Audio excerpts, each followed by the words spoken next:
Thank you, everybody, for joining us today.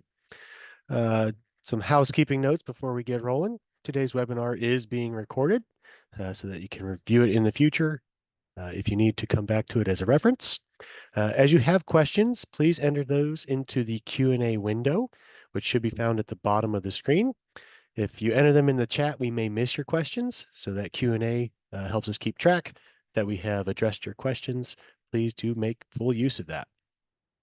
For those in attendance with others, please put the names and email addresses of those viewing with you in the Q&A so that we can make sure everyone gets their CEUs for our presentation today. We will have some poll questions during the webinar when we bring those up. If you have a pop-up blocker, it may hide those poll questions.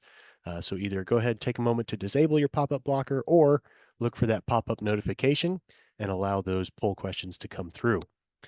Today's session will be covering the benefits, adoption, and implementation of the stretch code. We will touch on large classes of provisions that are contained in the stretch code, but if you're looking for more specifics, CDEC has an archived archive version on our website of 2 webinars covering the commercial and residential provisions of the stretch code in more detail. So you can find those presentations on our website for those detailed references. Getting into our presentation today, joining me today is my colleague Ryan Siegel. We're going to be working through summarizing the intent and development process for the Illinois Stretch Energy Code, justify why and how a jurisdiction might adopt the stretch code, identify how the stretch code improves resiliency and reduces pollution, and evaluate key provisions in the stretch code that improve performance above the Illinois base energy code, and how the stretch code differs from the base code. A little bit about who we are here at the Smart Energy Design Assistance Center. Our mission is to reduce the energy footprint of Illinois and beyond. We are an applied research program here at the University of Illinois, housed at the Urbana-Champaign campus. We have a number of diverse programs that assist buildings and communities in achieving energy efficiency, saving money, and becoming more sustainable. So you can see some examples here of our green business programs, public water infrastructure assessment programs, and today, our Energy Codes training program. CDEC is the Illinois Energy Conservation Code training provider for the state, and our training program is sponsored by the Illinois State Energy Office at the Illinois EPA. We thank them for their continued support of our programs, for bringing this content to you. CDEC is also a preferred education provider with the International Code Council and does offer continuing education credits for the American Institute of Architects. So when you registered, you gave us your AIA number. We will help report that for you. Again, if you have additional attendees that did not register, but they're in the room with you listening in, please do enter their name, contact information, and AIA member number in the chat so that we can be sure to get them their CEUs for today's presentation. As part of our Energy Code training program, we do offer technical support. So if you have questions about the Energy Code compliance and how to comply with provisions in the code, do reach out to us at our email, energycode@illinois.edu. If you have a quick question, you can also call us at the 1-800 number shown on screen there. But we do prefer an email. For one, it provides a paper trail. You can share that with interested parties so that everyone has the same answer. There's nothing lost in translation then. But that 1-800 number is available for just quick reference and questions like that. We also do host a number of online resources. All our workshops and past webinars are hosted on our website for your reference. If you need to go back to something that we've done previously, it is all there on our website. We also do have some online on-demand training modules available.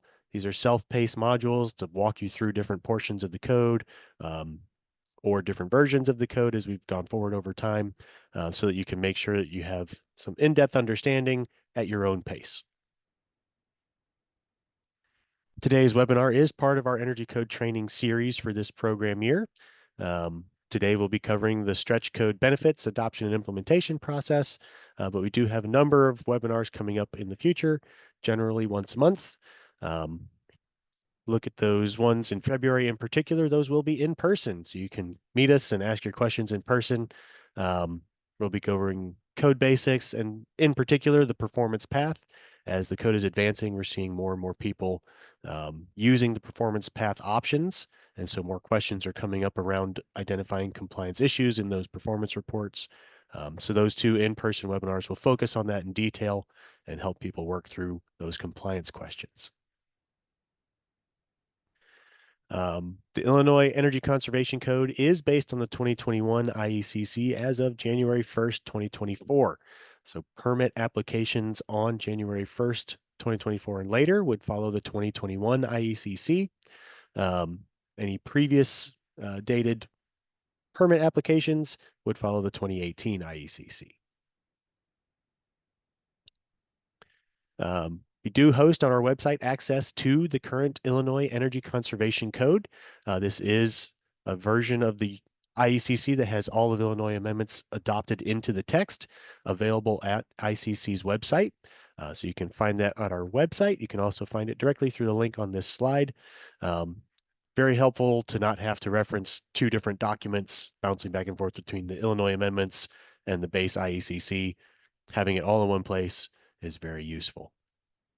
You can also access, for those of you in the Chicago area or working on projects in Chicago, the Chicago Energy Transformation Code on ICC's website. The City of Chicago adopted the Energy Transformation Code on November 1st of 2022. So again, as with the IECC, permit dates after that November 1st date would follow the Energy Transformation Code. Previous permit dates would follow the previous Chicago Energy Conservation Code. So let's get into what is a stretch code. Stretch code is a more demanding code than the base energy code, generally resulting in greater energy savings and better building performance. Usually a stretch code is going to emphasize performance pathways over prescriptive compliance. In Illinois, the Climate and Equitable Jobs Act establishes the energy efficiency levels required by the Illinois stretch code as the targets for performance. So you can see on the screen here how the stretch codes are going to improve performance over time. The commercial and residential stretch codes are based on performance improvements beyond the 2006 IECC as the baseline. Each step is a regular interval of improvement that's easier to plan for than the somewhat semi-random jumps we see with the typical base code cycle, where some years you'll see a few percentage points of improvement and other years you'll see 10 to 15 points of improvement. It's a lot easier to plan for these regular steps. So it's one of the benefits of employing the stretch code. The Illinois Energy Code Advisory Council has made the following decisions in terms of the base development of the stretch code. The residential stretch code is based on the 2021 IECC with some language adopted from the 2024 IECC, while the commercial stretch code is based on the 2024 IECC language. So while the residential is using the 2021 IECC language as the base, it does incorporate some provisions from the 2024 IECC to push it beyond the base code. So while the 2021 IECC alone was deemed to actually meet the state's targets for the stretch code, just using the base code as the stretch code isn't stretching the code. And so incorporating some of those 2024 provisions has helped push that performance level beyond just what the 2021 IECC has for residential buildings. So how is the adoption process employed? Local permitting jurisdictions may pass resolutions adopting the Illinois Stretch Energy Code. Resolutions may split residential and commercial. So you could have the stretch code for just residential but not commercial, vice versa, or both. You can also incorporate additional appendices into that stretch code, such as the zero energy appendices. In the commercial code, it would be Appendix CC in the IECC. I believe that brings us to our first poll question. I'll go ahead and start that. Once the stretch code becomes available, am I required to use it? Is that true or false? Yes or no? And can jurisdictions enforce a stretch code for commercial and a base code for residential? Did have a question about CEU credits for engineers.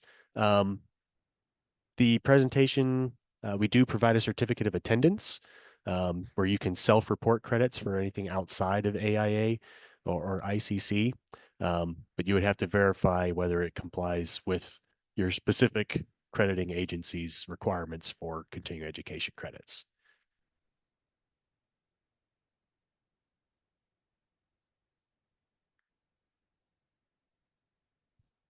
Okay, looks like we've got most of our responses in. So share those results. Looks like most people got this correct. No, the stretch code is not required once it's adopted. Your local jurisdiction would have to opt into it and adopt it by resolution. Um, and you can split uh, adoption of the stretch code between commercial and residential. You don't have to do it for both. You could pick just residential or just commercial or both. So moving on to the benefits of employing the stretch code. So we're going to cover this whole list in a bit more detail as to why these benefits exist. But there's predictability, cost savings, additional utility incentives, uh, building resiliency, um, ease of adoption and pushing beyond minimum performance requirements, um, encouraging uniformity of code language and adoption processes, um, testing new strategies and technologies in the industry, um, being informed of what's coming in future base codes, and the potentials for grants and funding incentives.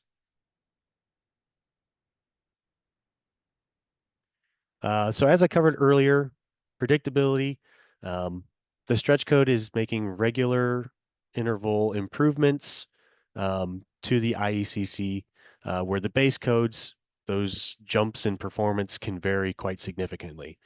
We've seen some years where there's almost no improvement. We've seen some years where there's a pretty significant 10 to 15 percentage points of improvement over the previous year's code. Um, Having a regular uh, improvement cycle is easier to plan for. Um, you can build models around adjusting insulation levels or HVAC performance to hit those targets a little bit more easily than when you don't know what that change is going to be. So that is um, a benefit of doing a stretch code adoption process. There are cost savings. PNNL helped with a study of the Illinois stretch code to determine its cost effectiveness. The first year cost savings noted here indicates energy savings for more efficient home over the additional yearly mortgage cost to include the upgrades to insulation and systems performance. So as you're looking at the screen here, life cycle cost over the life of the home. In terms of the mortgage cost, you're looking at additional savings there of about $2,000. So decarbonization cost savings, about $6,000. So the total life cycle cost savings of about $8,000 over the life of the home. Table 2 is where that cost effectiveness metric comes in. That first year net annual customer cash flow. That's the difference between the increase in your monthly mortgage payment versus uh, your annual mortgage payment and your annual energy savings. Is that showing net cost savings overall? So you're saving more on energy than you're increasing your mortgage costs. Um, and we do have a link directly to that effectiveness study if you want to look at it in more detail. Utility incentives. So for both ComEd and Ameren, the utility programs have beyond code performance incentives for new construction buildings um, and renovation projects. With a stretch code, it can make this process easier. If you're just hitting the minimum requirements of the stretch code, you're a certain known percentage of improvement beyond the baseline code. So you can just put that percentage into your calculation for the incentives. It's a lot easier than building a whole model and modeling the difference between a code compliant building for the base code and whatever your performance building is. Um, so it can make this process a lot easier for designers to apply for these incentives. If you're stretching further beyond the stretch code, you're still going to have to work out um, what your savings is beyond the baseline code. But if you're just using the stretch code and hitting that stretch code minimum requirements, it's a fixed percentage that's already known. You can just use that in an application form relatively easily. Building resilience. What is resilience, first of all? So FEMA's mission, resilience, prepares communities, reduces suffering, and speeds recovery. The U.S. Green Building Council defines resiliency as the ability to prepare, plan for, absorb, recover from, and more successfully adapt to adverse events. So with the stretch building code, you're looking at improving building performance where you're going to have tighter envelope, better insulation, um, renewable technologies applied to those buildings. All of those provide resilience against um, environmental impacts such as um, grid outages, heat waves, and cold snaps, things like that. There's also built into the codes the ability for future adaptation of buildings with electric ready provisions. So if you have gas appliances in your building, and someone wants to upgrade in the future to electric appliances, since the conduit, the panel upgrades and stuff are already built into the building, it's a lot easier and more cost effective to do those upgrades in the future, making that building more resilient in terms of cost and performance than if you didn't have those provisions built in and just had gas appliances and then had to do those electric upgrades later when they're going to be more expensive. In terms of the ease of going beyond minimum, if jurisdictions are seeking to improve their building stock, adopting the stretch code encourages more aggressive and effective change. Since you're adopting one of the model codes, you can look at the other model codes as well and aligning building performance for all your codes. This saves time and effort in creating a more stringent code on your own. Trying to navigate through the legal language and jargon that is necessary for developing a building code can be difficult and time consuming. Adopting the state code where all that has already been worked out by professional agencies and adopted into code text makes it very easy to just say we're adopting the state stretch code as written um, to speed that process up and make it easier to adopt. By adopting standardized stretch code, municipalities avoid the effort to design their own beyond code requirements, and so makes that process much more streamlined. Encouraging uniformity. So having template language encourages adoption of the text. Using a familiar layout such as the IECC for the Illinois stretch code helps jurisdictions, excuse me, with adoption and enforcement as the code layout is similar to what's already available and known by designers and builders, excuse me, and code officials. So using the state code as the local stretch code maintains that consistency for jurisdictions as far as regulatory procedures, adoption processes, things like that, all are in alignment with the base code as they have the same basis. So it's much more consistent, easier to learn for professionals in the field, and easier to develop for support organizations helping jurisdictions advance their stretch codes as far as coming out with assisting materials, checklists, things like that. It also avoids issues with incompatibility with the other codes, such as, for example, some of the outdated language in the electric and fire codes as far as how do they handle uh, energy storage on site. Um, so updating to the current codes and using a stretch code that has references to those um, other model codes to address those concerns helps speed that adoption process. Adopting the stretch code allows you to be a test bed for new strategies and technologies. Increasing performance expectations leads to creativity and innovation, and this can be a booster for local job markets and innovation, research, training, skilled trades to learn and adopt these new strategies and then spread those out to the rest of the community as the base codes advance as well. So this can be beneficial in those terms as far as job creation. Um, Adopting the stretch code helps prepare you for future base codes. Codes are going to advance over time. Adopting the stretch code now in your local community can help builders and designers prepare for when the rest of the state bumps up to more modern codes as codes continue to advance.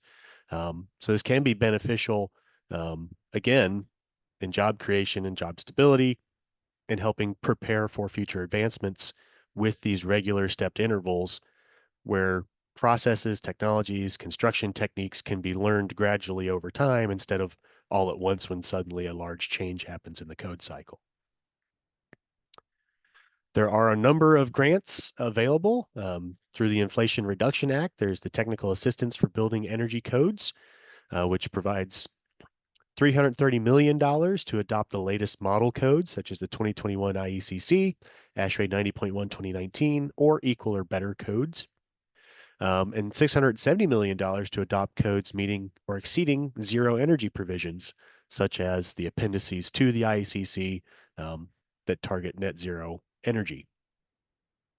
So this has been a large push for a lot of municipalities to develop stretch codes, is to obtain these funding sources.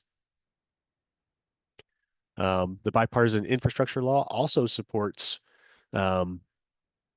advancing codes through the Resilient and Efficient Codes Implementation Net Zero grants. So it's another $225 million to enable sustained cost-effective implementation or updates to the latest building codes.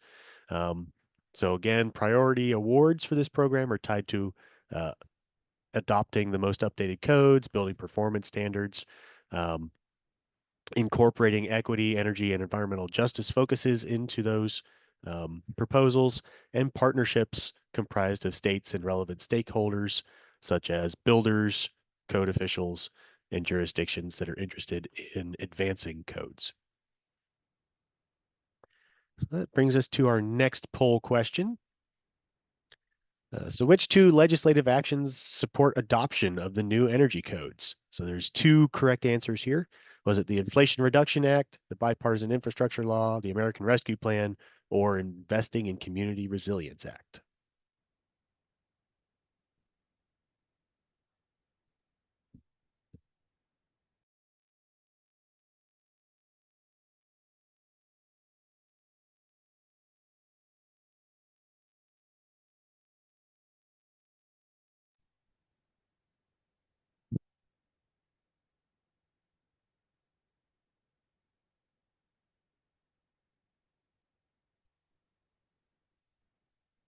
Okay, I don't see any questions have come in to the Q&A while we've been proceeding along here.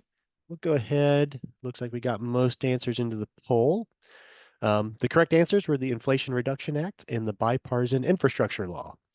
The other two are unrelated acts, at least in terms of advancing the energy codes.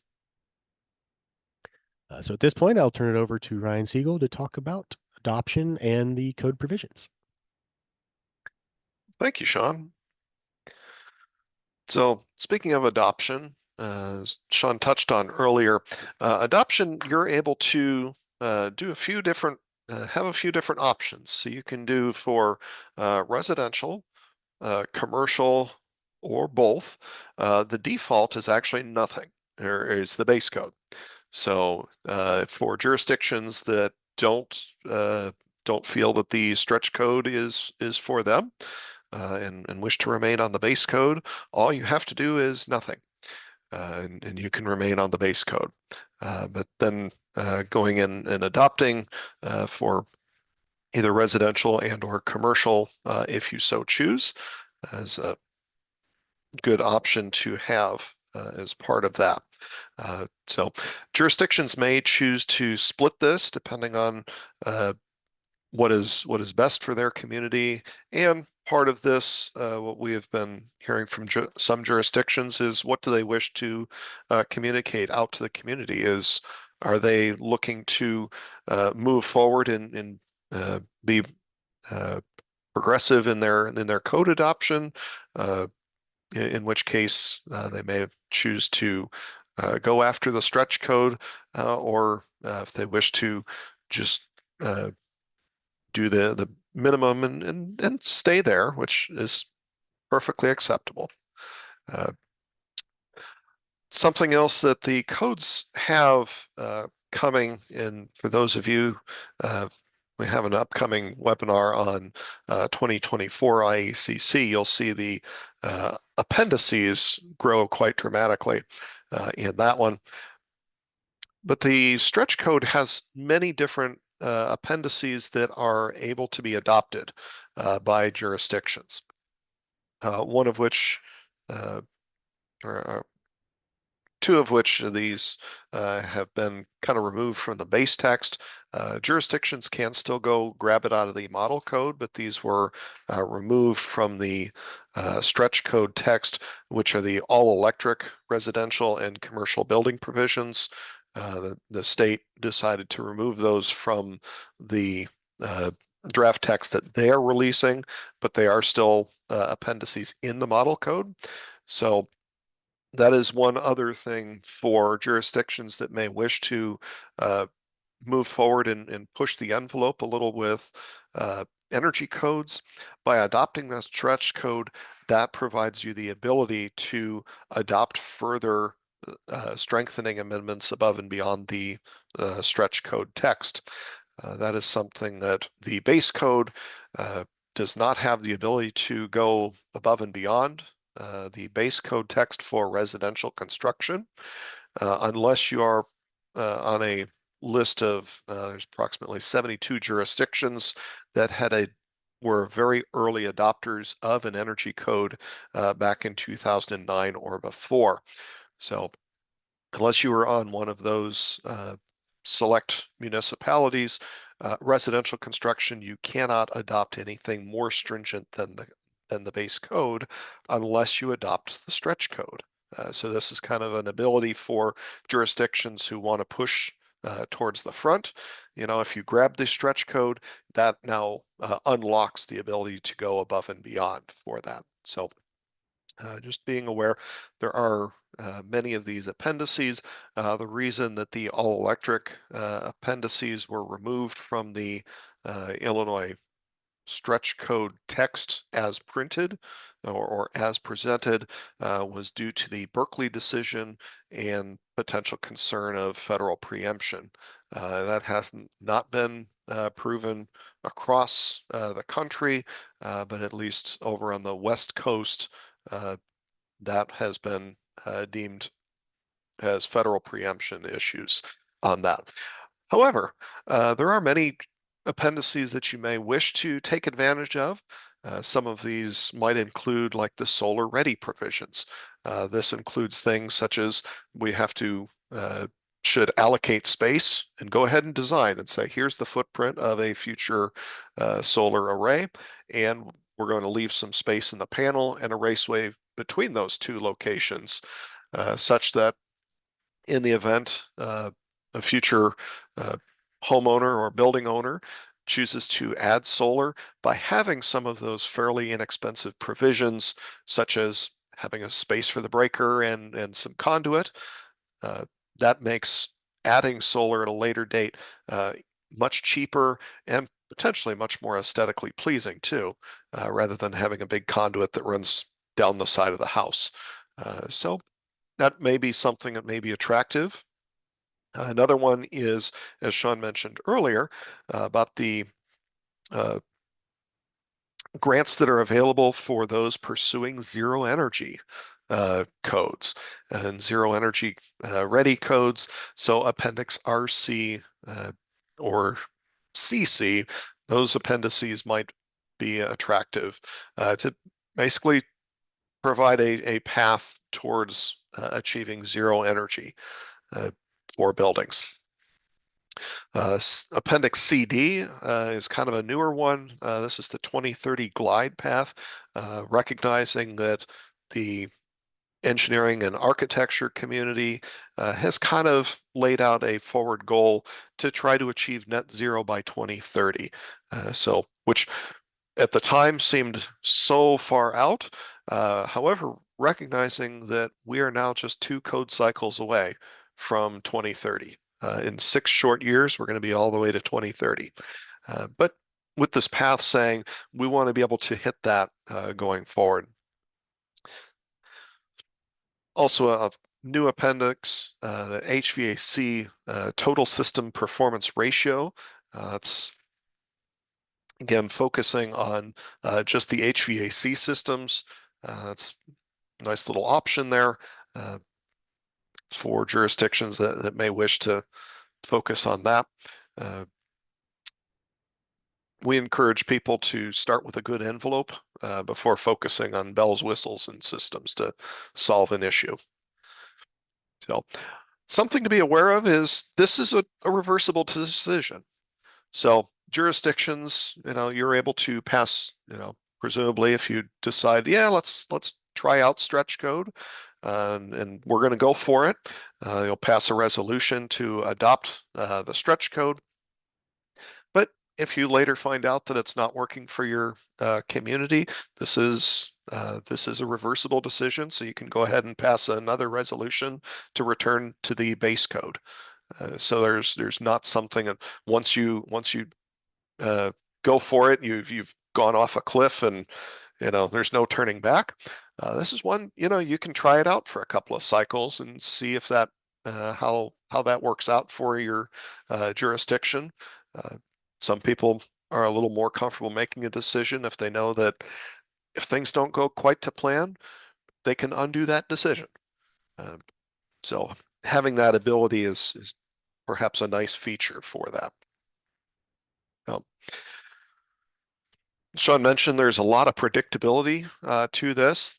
We've been comparing the Illinois stretch code to the Canadian step code, where the British Columbia, Canada had passed a building code some years back with predictable steps. And so as you go forward, you can say, I'm going to build to, in their case, I'm going to build to step 4 or step 5. This building is designed to, a later step. So by having these predictable implementation dates and predictable benchmarks, that provides a little bit more reliability, and business often thrives when they have predictability. Once I kind of know what the what the instruction set is, I can kind of work through that.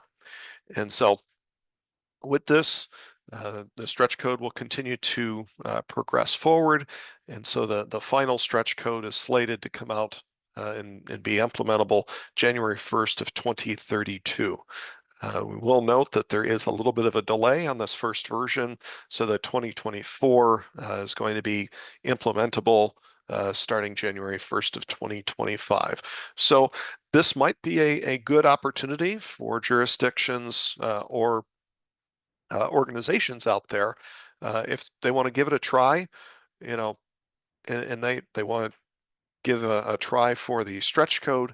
You can go ahead and adopt the stretch code January 1st of 2025. And as the base code is slated to update at around December 1st of 2025, that gives you an opportunity to kind of try it out for 11 months. And that gives you an easy exit ramp just in case that things don't work out.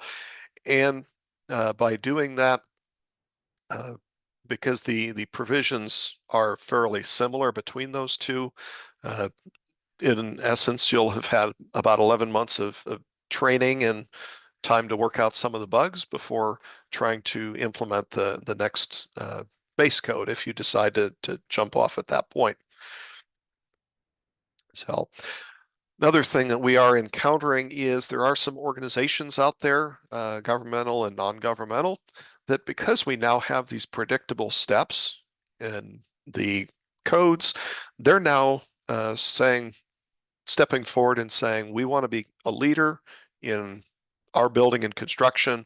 And so we're not just going to, not for jurisdictions, but for organizations out there that say, we're not just going to adopt the 2024 stretch code.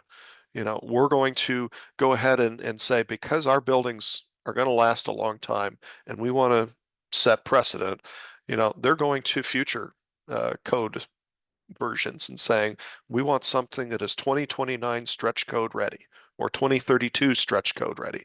So all new construction for them is going to be built to a higher standard than typical industry practice. But again, wanting to demonstrate that they're a leader and recognizing that for many of them, they're going to live with this building for a long time. And so better to build a building right, a good building the first time than have to live with that decision, than live with a poor decision for the next 30 or 50 years. So for jurisdictions that may be interested in adopting to help avoid some of the pain and difficulty of constantly having to go back and update this, we do encourage the use of the language, the current Illinois stretch code as part of their adoption language, rather than a specific year or specific version of it. This allows that to progress with the code without having to go back and go through the entire adoption process again with that. This is very similar to State of Illinois Plumbing Code, where jurisdictions don't adopt a specific version of it. They just adopt the current version. And so as the Illinois Plumbing Code gets updated and improved, that automatically gets rolled in. So you don't have to go back and redo this. So this can allow for a much easier transition so that you don't end up with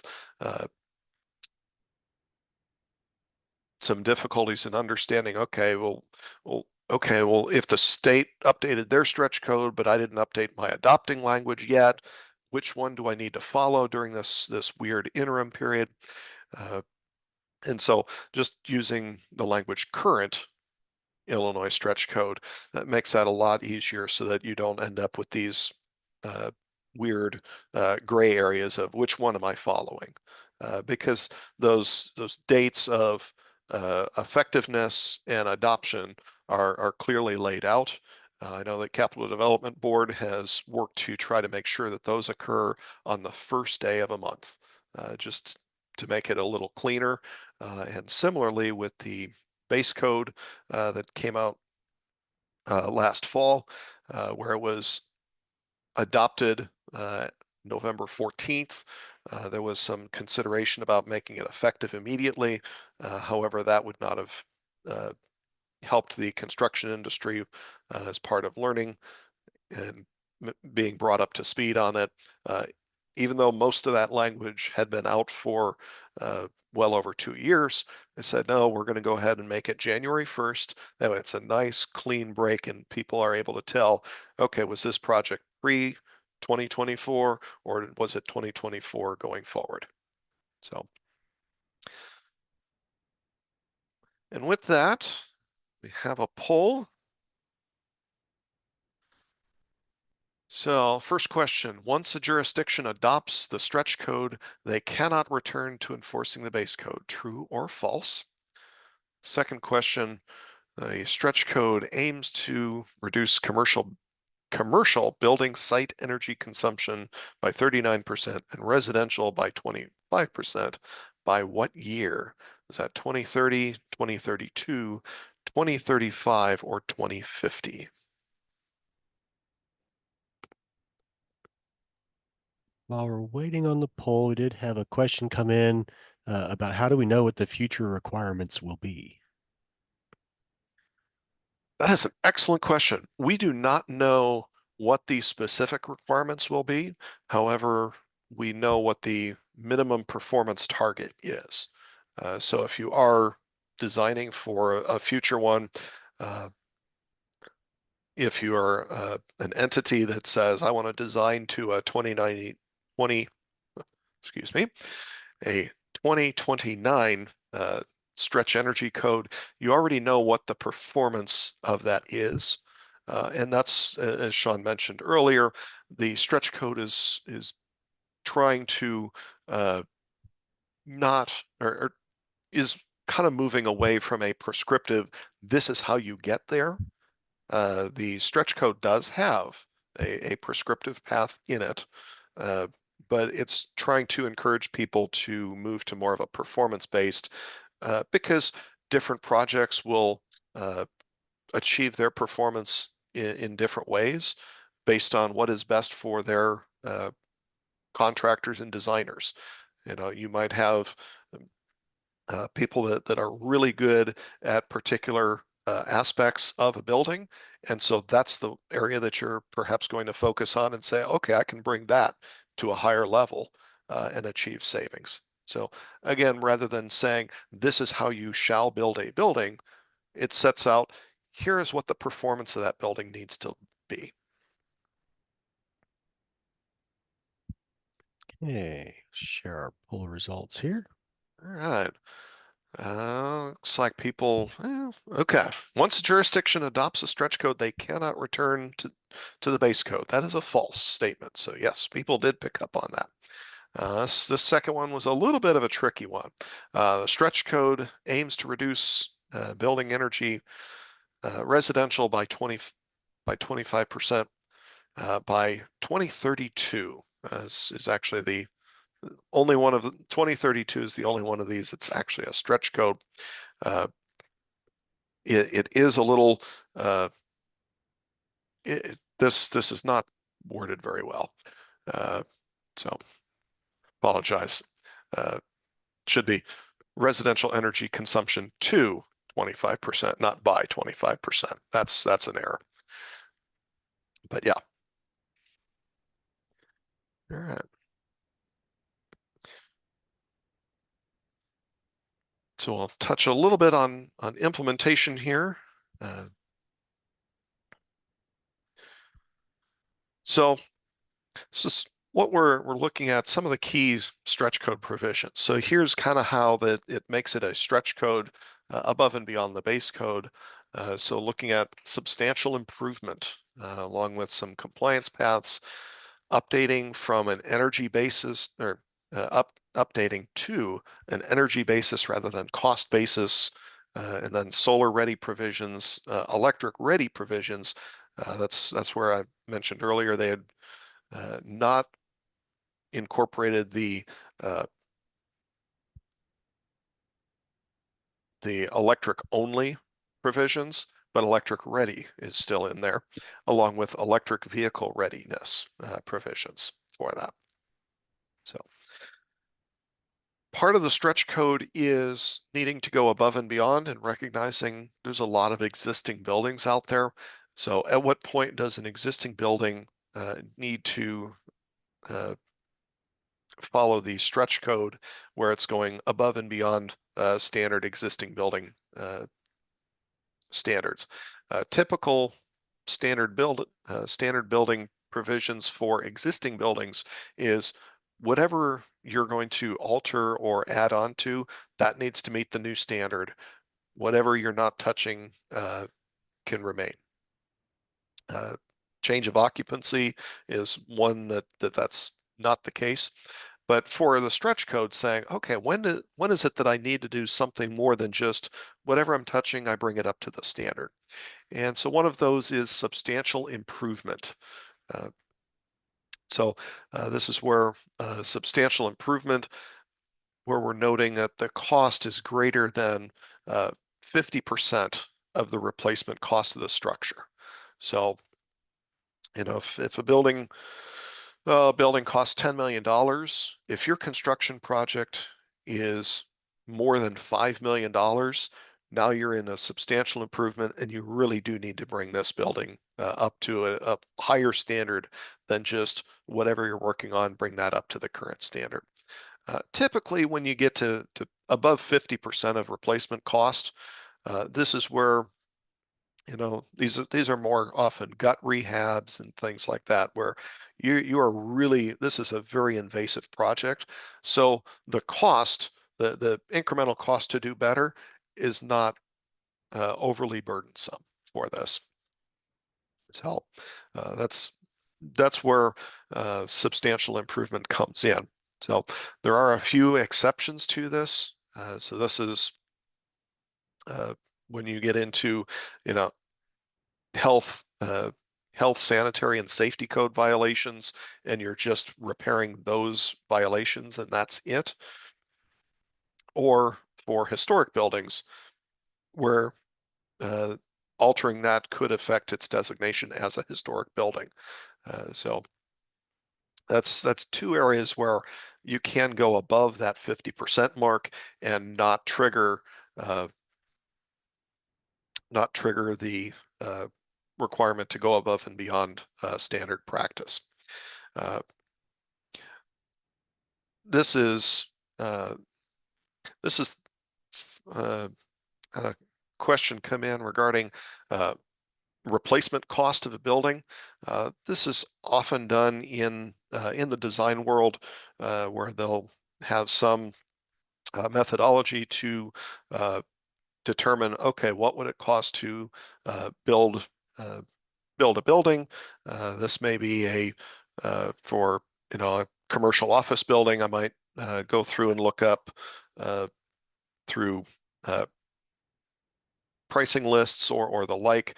An office building of 3 stories is so many dollars per square foot, and this is however many, 30,000 square foot, multiply it out, and that gives a current replacement cost.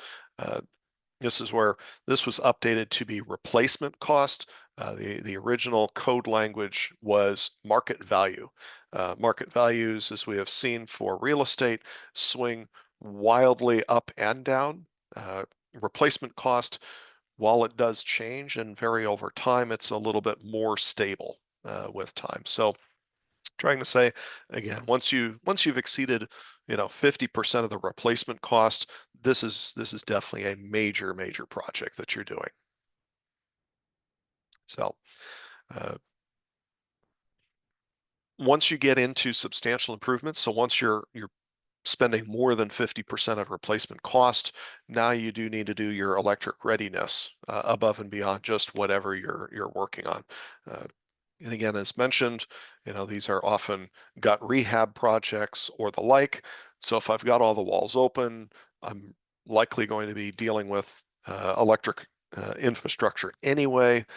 So adding electric readiness at that time is going to be much less costly and much less invasive than if you had to do it for any other, just during the normal course of a project.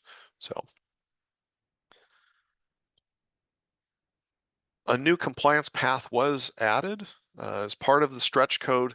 So for projects that may be looking to use Passive House standard, whether that's the Passive House Institute, the international standard, or Passive House US standard, also known as FIAS, those are deemed to comply with both base code and stretch code. So the actual energy code compliance from the inspector or the code officials side is very easy for these because you have to provide your basically your pre-certification letter as part of the design and saying, I'm going under Passive House, and here are the features that I'm putting in as part of the construction. And then when you get to the end, you provide your final Passive House certification, and that's it for your energy code compliance. Recognizing that Passive House is a very rigorous energy-centric standard. So by doing that, they said it's good enough. You've got third-party certification and third-party verification of this because Passive House projects have very little or no heating or cooling equipment required. And so acknowledging the only way you're going to do that is you had to have built a very good building. So additionally, if you use the zero energy appendix, that also provides compliance for the stretch code, acknowledging zero, if you've made it to zero energy, you have saved at least the percentages that were outlined in the targets. So zero or Passive House is deemed to comply. This was one as part of CEJA.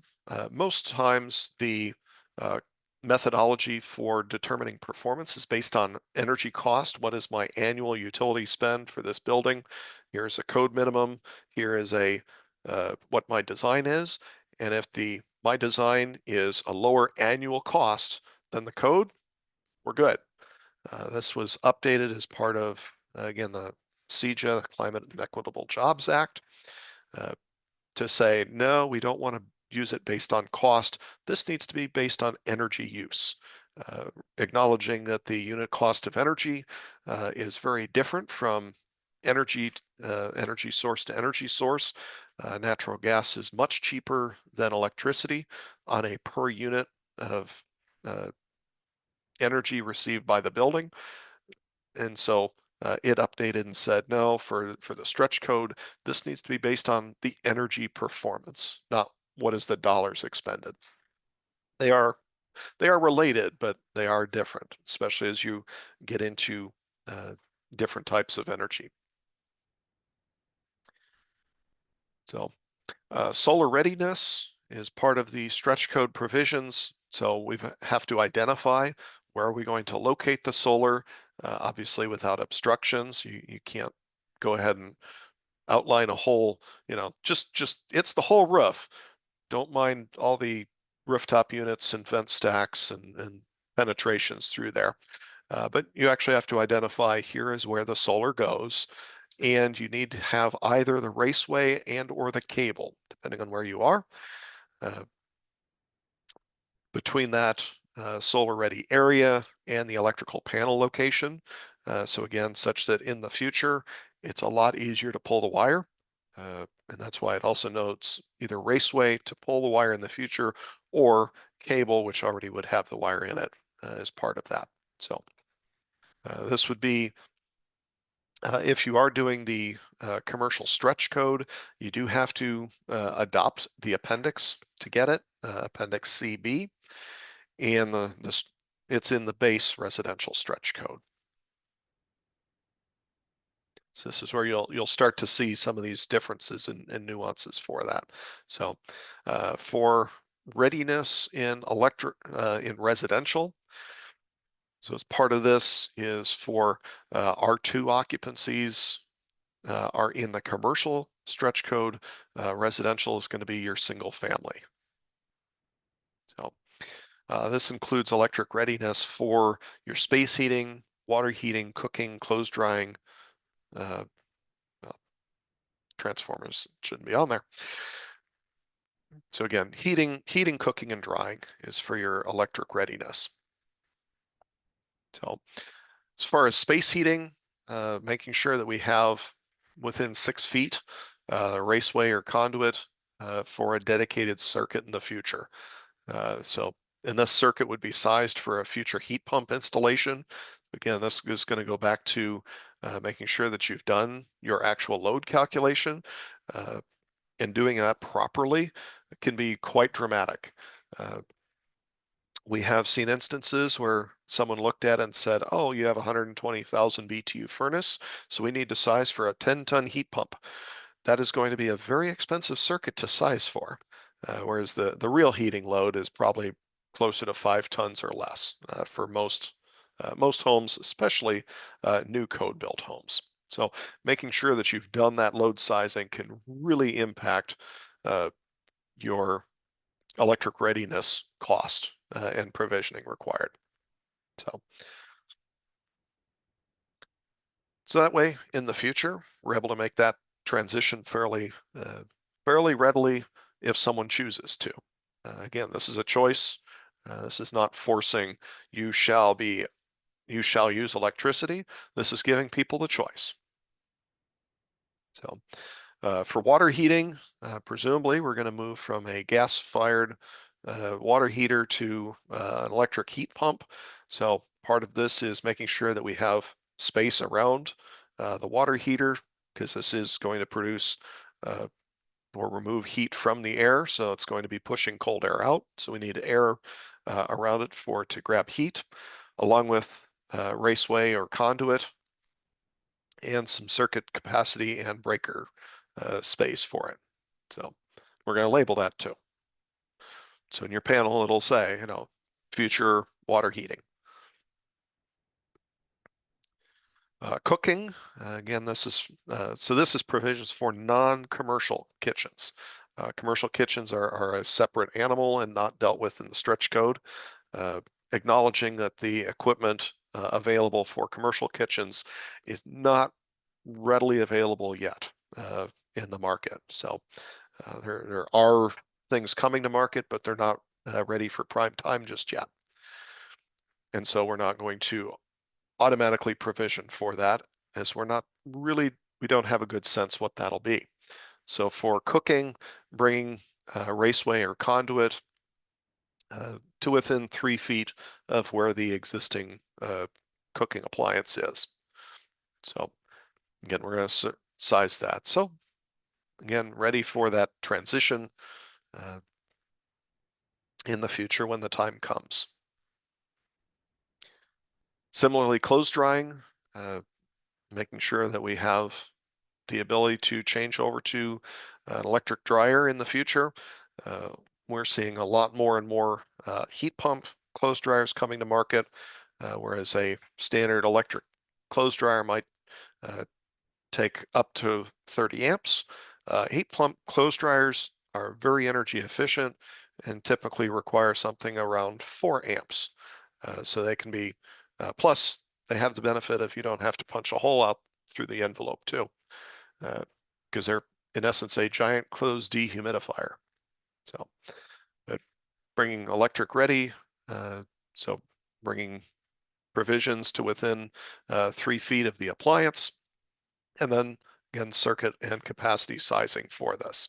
So this is for clothes dryers serving individual dwelling units, and again, this is not for commercial clothes drying. So this is not for your laundromats and things like that. That's not what this is. So again, going through and making sure that now that we've allocated space for it and labeling, here's where the heat pump dryer, here's future dryer, future water heater, solar, future solar, etc. EV readiness, this has mostly been superseded due to the Illinois Electric Vehicle Charging Act. With that, the Electric Vehicle Charging Act is requiring EV readiness for most all parking spaces for residential construction for that. So just being aware that people are a little confused. They're saying the energy code is forcing this. Most of this is actually the Electric Vehicle Charging Act for that. And the big thing here is making sure that you are using load management capabilities. Otherwise, your electric service sizing gets out of hand real quick. So if you are in Group R occupancies, so if you're in Group R2, 3, or 4, this would use the commercial provisions of the stretch code for that. And with that, I think we have one final poll.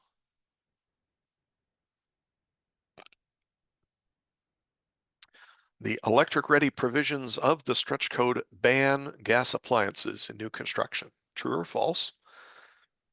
And number 2, the stretch code performance compliance path is based on site energy rather than site cost. True or false? Okay, a couple questions come in about future code adoption. So when does the 2024 Illinois stretch code become a base code requirement? It does not directly move from one to the other. The base code will continue to move forward on parallel paths to the stretch code. It doesn't automatically default one to the other. However, many, as Sean alluded to earlier, many of the provisions in the stretch code that were adopted from the 2024 IECC, those will become part of the base code with the forthcoming transition at the end of 2025. A couple of questions here to repeat what you said about EV load management. Yes, yes. Electric vehicle, making sure that if you have multiple electric vehicle spot provisions, that you do make sure to utilize load management for both implementation and your calculations. Because otherwise, if you try to reserve 50 amps for every space, and you have multiple spaces, that will add up really quick, and so we'll end up seeing places where say, well, it was great, but then you know I had to add 50,000 amps, or I had to add 1,000 amp service just for EVs, and so that's making sure that you do load management. Oftentimes that's built in by default by many manufacturers, that their equipment is capable of doing load management. Might also be called circuit sharing, uh, and so seen some where it's built in that it'll do up to 6 chargers can share a single 50 amp circuit. So it can really help with that, because that's way easier to fit a 50 amp circuit than 6 50 amp circuits. And then a question about, are there any known jurisdictions that will be implementing the stretch code starting January 1st? We have heard from several jurisdictions who are interested in going for the that January 1st date. There is some question out there because obviously no one wants to take a step forward first. And so I believe they're kind of working behind the scenes, that trying to link arms and, okay, we're going to have several people all take a step forward at one time. Because again, this is going to be, there's some risk here, but we are aware of jurisdictions that they are very interested in it. So, all right. As far as our poll questions, electric ready provisions of the stretch code ban gas appliances in new construction. This is a false statement. You are still welcome to have gas appliances. Just if you have gas, then you have to have the electric provisions there as well. Number 2, the stretch code performance compliance path is based on site energy use rather than site energy cost. That is a true statement, so excellent. Most people got that. So with that, if you guys do have any other questions that we didn't answer today, feel free to reach out to us, energycode@illinois.edu. And we look forward to seeing you all on our forthcoming webinar in December.